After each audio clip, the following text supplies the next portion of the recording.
بسم اللہ الرحمن الرحیم۔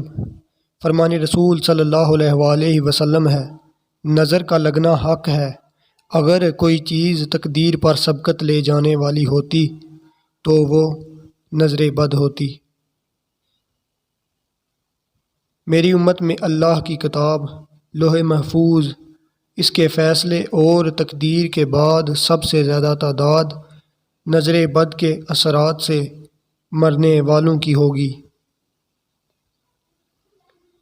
نظر بد ایک اچھے بھلے انسان کو قبر میں اور اونٹ کو ہنڈیا میں داخل کر دیتی ہے۔